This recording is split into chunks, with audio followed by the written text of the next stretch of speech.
dalam Qonun Asasi itu dikatakan berdirinya NU atas restu para Habib. Habib siapa? Satu, Habib Abdullah bin Ali Al-Haddad, gurunya Kekholil Bangkalan. Kekholil Bangkalan gurunya pendiri NU biasa saya. Dua, Habib Abu Bakar bin Husain As-Segaf Bangil. Tiga,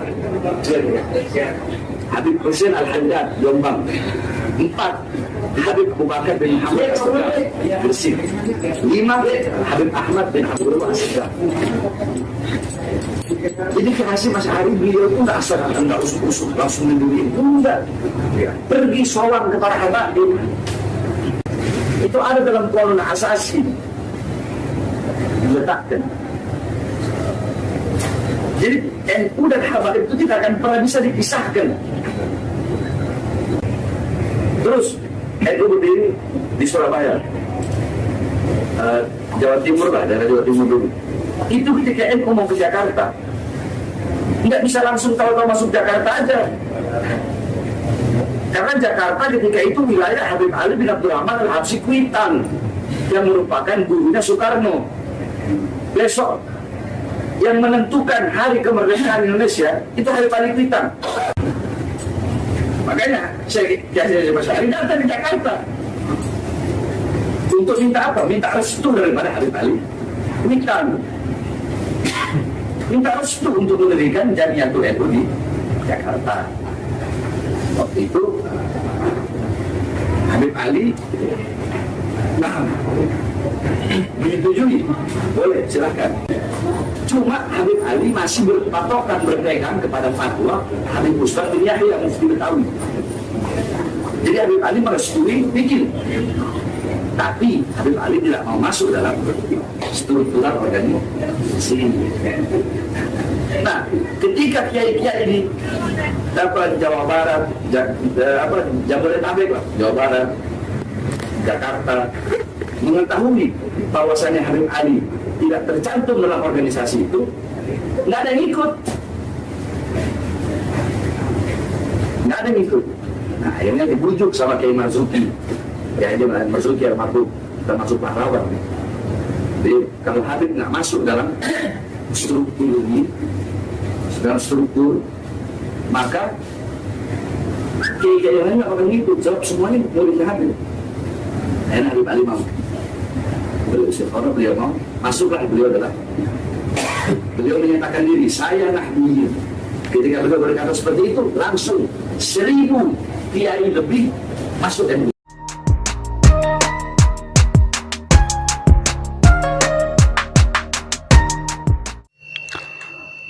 Assalamualaikum warahmatullahi wabarakatuh. Bismillah, alhamdulillah, wa la hawla wa la quwata illa billah. Asyhadu an la ilaha illallah wahdahu la syarika lah.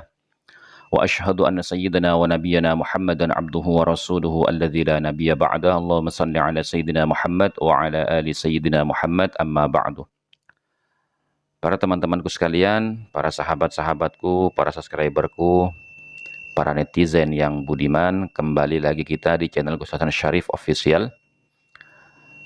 Pada kesempatan kali ini kita sama-sama telah melihat video tentang seorang keturunan Ba'alwi yang kita kenal dengan Bahar bin Smith. Dia berbohong atas nama Qonun Asasi NU atau ADART. Kata beliau, tertulis di Qonun Asasi itu berdirinya NU atas restu para habaib. Yang diantaranya, ini yang menarik, beliau menyebutkan di antara para habaib yang merestui itu, kata beliau adalah Habib Abdullah bin Alwi Al-Haddad, gurunya Syekhona Khalil. Nah, ini lucu sekali. Dari kecil sampai sekarang, saya itu belum pernah mendengar cerita bahwasanya Syekhona Khalil Bangkalan itu, yang notabene kita kenal sebagai sanad keilmuan, guru, masyayikh di Indonesia, itu punya guru bernama Habib Abdullah bin Al-Haddad. Kenapa? Karena kebetulan saya itu tinggal di Bangkalan, di kota Bangkalan. tinggal di Kota Bangkalan, lahir di Kota Bangkalan, dan kediaman saya, tempat lahir saya itu jaraknya 1 kilometer dari makam Syekhona Khalil, dan kebetulan rumah saya itu ada di belakang pesantrennya Syekhona Khalil Bangkalan. Dan ini adalah kedustaan yang sangat nyata. Tapi kenapa para kiai-kiai, para ulama khususnya yang ada di dalam struktural PBNU tidak angkat bicara untuk meluruskan pembelokan sejarah ini?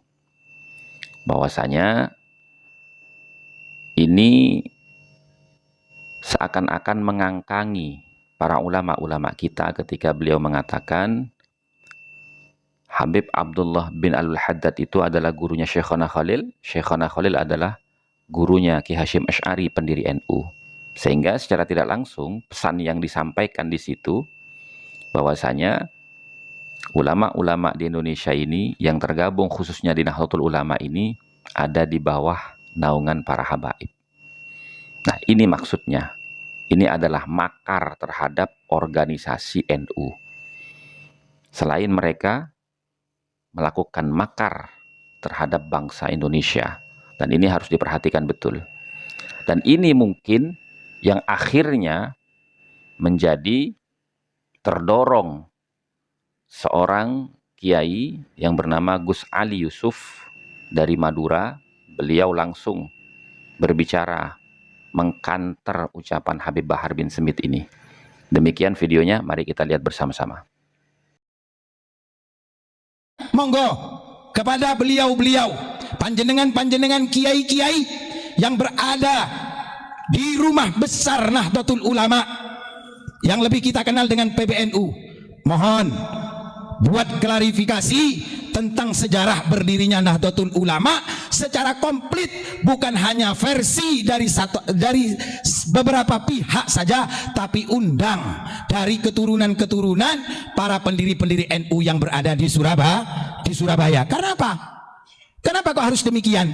Karena ini menyangkut sejarah berdirinya NU yang notabene kiai-kiainya itu berada di Surabaya. Kiai Ahmad Dahlan dari Surabaya. Surabaya itu dikenal, Surabaya itu ada 3. 1 Surabaya, 2 Gresik, 3 Sidoarjo. Nah, ini penting. Penting ini supaya apa? Supaya murni yang mengeluarkan sejarah Nahdlatul Ulama ini nantinya dari PBNU, supaya tidak dicangkok-cangkokkan oleh orang lain. Ini penting. Kenapa kok demikian? Karena tegaknya satu bangunan bukan karena gentengnya, bukan karena tiangnya, tapi karena pondasinya. Kalau NU setelah NU berdiri ini mau kemana-mana dan ada siapa saja di dalamnya, itu no problem, no comment. Tapi kalau sejarah berdirinya, pondasi yang bangun pondasi NU ini perlu dipatenkan oleh pengurus besar Nahdlatul Ulama. Undang dari keturunan-keturunan pendiri-pendiri Nahdlatul Ulama yang berada di Gresik, yang berada di Sidoarjo, yang berada di Jombang, yang berada di Mojokerto. Karena apa? Kiai Dahlan Abdul Qahar itu dari Nganjuk yang berdomisili di Mojokerto. Kiai Abdul Halim Lui Munding itu dari Kuningan, domisilinya di Surabaya. Kenapa kok bisa begitu? Karena Kiai Abdul Halim termasuk pengajar di embrio NU yang bernama Madrasah Nahdlatul Wathon. Alhamdulillah kemarin beliau diberikan gelar pahlawan nasional.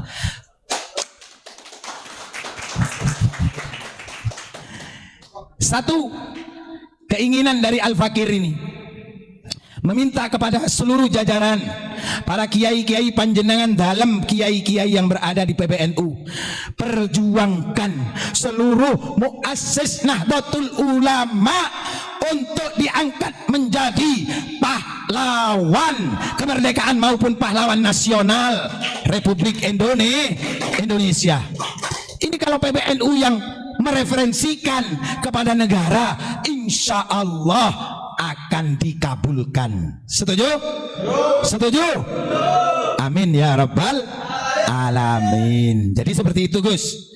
Kalau ada yang mengatakan menceritakan tentang Nahdlatul Ulama, monggo silakan datang ke Surabaya, ke Ampel, datang ke Langgar Gipo. Di sana masih banyak kawan-kawan kita yang dari cucu-cucunya pendiri-pendiri Nahdlatul Ulama yang berkumpul. Itu by data.